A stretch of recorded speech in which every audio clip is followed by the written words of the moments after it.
Marami na din ang nagtatanong nito. Ngayon talakayin natin ang magiging epekto ng bagyong Agon dito sa Metro Manila at sa mga karatig lugar nito.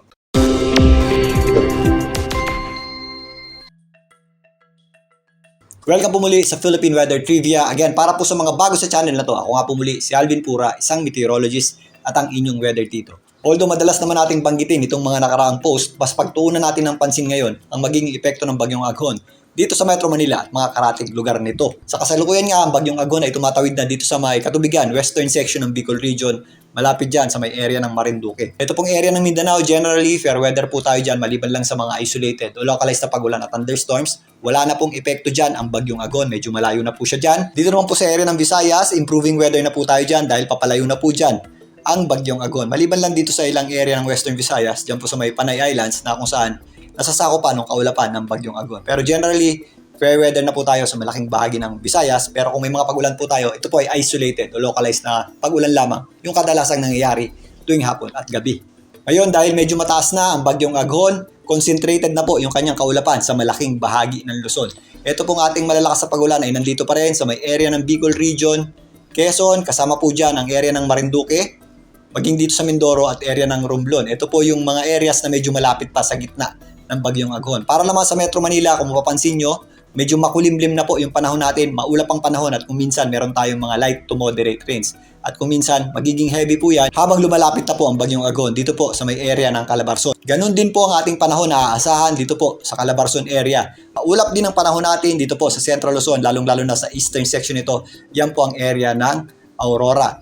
Magiging maulap din ang panahon natin at may mga pagulan din tayong aasahan dito po sa area ng Isabela, kasama na po dyan ang Cagayan. Ito po yung inflow ng hangin papunta sa bagyong Agon. Breezy o mahangin po ang kondisyon natin dito sa Metro Manila at may kasama po yung pagulan, lalong-lalo na kapag umakyat na ang bagyong Agon dito po sa may area ng Quezon. Ngayong magdamag po yan hanggang bukas. Ganon din po ang ating aasahan sa malaking bahagi ng Calabarzon at ito pong area ng Central Luzon. Again, although isang mahinang bagyo lamang, mag-ingat pa rin po tayo sa mga posibleng epekto ng malalakas na bugso ng hangin, especially po dun sa mga areas na malapit sa gitna ng bagyo at sa mga posibleng malalakas na pagulan dulot nitong bagyong Agon. Bukas magpapatuloy po ang maulap at mahangin na panahon na may kasamang pagulan dito sa Metro Manila. Kaya sa may mga lakad po, maganda po tayo at mag-ingat po tayo sa mga posibleng epekto ng mga pagulan na yan. Ganon din po ang ating aasahang panahon sa mga karatig lugar ng Metro Manila. Diyan po sa area ng Bulacan, Tarlac, Pampanga, Nueva Ecija, kasama na po dyan. Ito pong malaking bahagi ng Calabarzon. Maging dito sa may area ng Mindoro, kasama na po dyan itong ilang bahagi ng Bicol Region. Meron din tayong inflow ng southwesterly na hangin dito po sa may area ng Palawan na kung saan magdadala po ng maulap na panahon dyan at medyo mataas na tsansa ng pagulan or thunderstorms. Meron din tayong mga inaasahang pagulan dito sa eastern section ng Northern Luzon, dyan po sa area ng Isabela at Cagayan. Takop din na kaulapan ng bagyong Agon, ito pong malaking bahagi ng Central Luzon at ito pong kabundukan ng Cordillera. So yung mga areas po na medyo mataas, gaya ng mga kabundukan, mas malalakas po ang bugso ng hangin dyan at kung minsan, malalakas din po yung ating mga pagulan.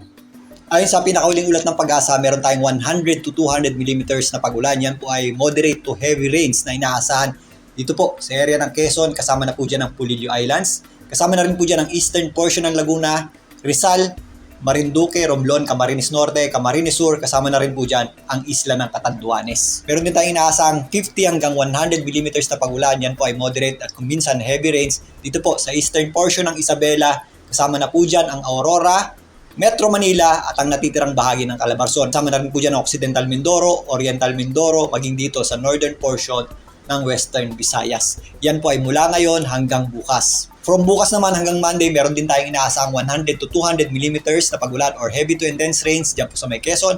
Kasama po muli ang Pulilio Islands, Camarines Norte, Camarines Sur at area ng Catanduanes. Magpapatuloy din ng 50 hanggang 100 millimeters na pagulan sa may Aurora, eastern portion ng Isabela, Laguna, Rizal, Albay, at ilang portions o northern portion ng Masbate, kasama na po dyan ang Burias Islands, bukas hanggang sa Lunes. Ayon sa pinakauling ulat ng Pag-asa, ito nga bagyong Agon ay nandito sa may Sibuyan Sea. Ito po ay may taglay na lakas na hangin na nasa 45 km per hour.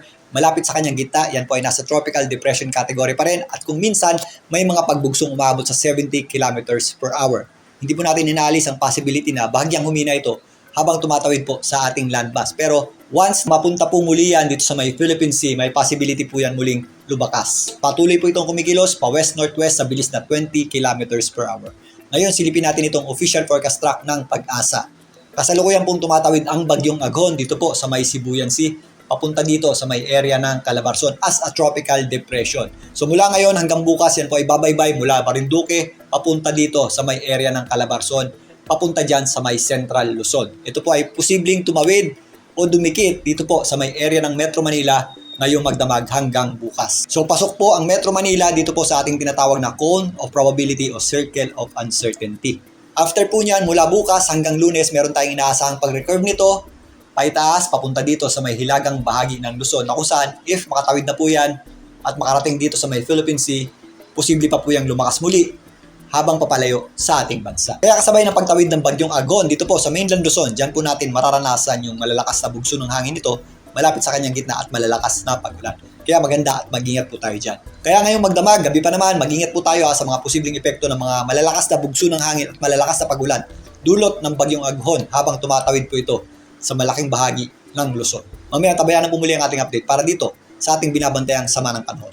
Muli, ito po ang inyong Weather Tito para sa Philippine Weather Trivia.